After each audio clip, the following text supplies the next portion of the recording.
Alright, so up next we got 1992's Under Siege, Steven Seagal, Tommy Lee Jones. If you haven't seen the movie, it's pretty 90s as hell. Going up against 1996's The Rock, and I don't mean Dwayne Johnson. I mean the movie with Sean Connery, the legend, Nicolas Cage back in his prime-ish, and whatnot, and Ed Harris. Alright, let's go to the tape, let's go to the trailers. We'll pick a winner out of this thing. 90s action movies, Michael Bay and his finest. It was just another tour for the USS Missouri carrying nuclear missiles Until former soldiers led by Tommy Lee Jones sneak their way onto a military ship. Wow, the security on this thing is horrible. Under Siege, 1992, Steven Seagal, you know the movie? I'm just a cook. But he's not just a cook, he's a former Navy SEAL. He's not just a Navy SEAL, he's basically Steve Rogers.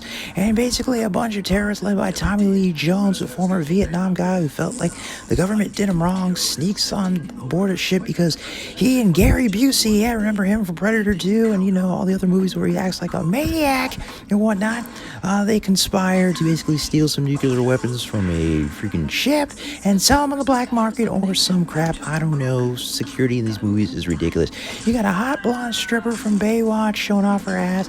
She teams up with said hero to freaking take down the terrorists with just a bunch of, you know Steven Seagal's fighting style. He just a bunch of chops and flips and jump cuts his way to victory. It's 50 highly trained soldiers. I know he's special forces, but this is bullshit. He MacGyvers his way through this thing, setting up explosives and microwaves. It's Home Alone, basic big shit of the 90s and whatnot.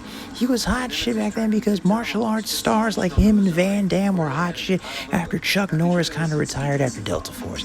But anyway, Steven Seagal, it's the typical thing. Tommy Lee Jones is actually the highlight of this movie. He's an eccentric bad guy of the highest order. He goes completely Daffy Duck bullshit insane at the end of this. Under Siege 1992. It's worth a watch on cable television if you're bored, I guess. And of course, up next we got 1996's The Rock, Michael Bay in his absolute pre-Transformers prime. And we brought back freaking Sean Connery, 007 himself. He's like 90 in this movie. He's still kicking ass. I guess he's on that CrossFit. And Nicolas Cage being his most Nicolas Cage's ever.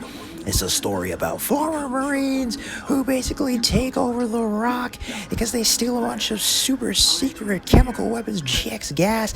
This stuff basically melts you like alien acid from the movies, and they take over Alcatraz. They basically aim the missiles at San Francisco, come up with $1 trillion ransom or whatever Dr. Evil number they decide to come up with, and it's up to Nicolas Cage, who's actually not a soldier, he's just a chemist, but they bring him in because why not? Script reasons and everything. And freaking Sean Connery is a former guy who actually escaped Alcatraz, so they need him to get back into this thing. He's a former SAS guy. He has government secrets, and that's why they locked him up. And he teams up with the guy from Aliens, Hicks, and they break in and they get owned by the terrorists, of course, because why not? It's down to Cage and freaking Connery to save the day. It's Michael Bay. It's military. It's jump cuts. It's a whole bunch of explosions and jump cuts and military. And you know how it is. You've seen the Transformer movies with Shia LaBeouf. Stanley Goodspeed is Nicolas Cage's name. Winners complain about not getting the prom. There's some line. It's a pretty big deal in the movie. You watch it and you figure it out. But anyway, this is one of the best Michael Bay movies, actually. If you haven't checked it out, this and Con Air are the GOAT of the Michael Bay-verse. The rest of that stuff, the Transformers movies, are trash. Nicolas Cage just basically, acts like a complete idiot. This movie has 2 smoking hot chicks in this thing, a sick-ass car chase with a Ferrari from the 90s, and basically just a typical bunch of bad guys that you find in all these movies and whatnot.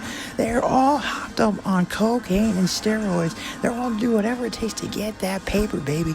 And the government is just the usual. They just fucking up. They consistently fuck up. Every single turn, there's green balls full of acid. This is ridiculous. Look at that logo. Because I like guilty pleasure watching Steven Seagal do his martial arts thing. It's terrible. It's worse than Van Damme stuff. You thought jump cuts were bad. We can give it to The Rock, Michael Bay. This and Con Air are his 2 best movies. Nick Cage is as Nick Cage as he ever is. Sean Connery is actually pretty baller in this movie. Ed Harris is a pretty good villain. The whole taking over Alcatraz to shoot those missiles with whatever the hell, the GX gas and stuff. You think the Rona's bad? Oh boy, yeah, man. Much better plot. The Home Alone, Die Hard plot of Under Siege has been done. And one guy takes on an entire army of guys using MacGyver skills to blow stuff. Steven Seagal's kind of whack, I'm just saying. So The Rock gets it. The Rock takes it in the battle of the four military guys, going to turn him, tail and trying to take over the government. It never works. What are y'all doing? Stop it. Stop it.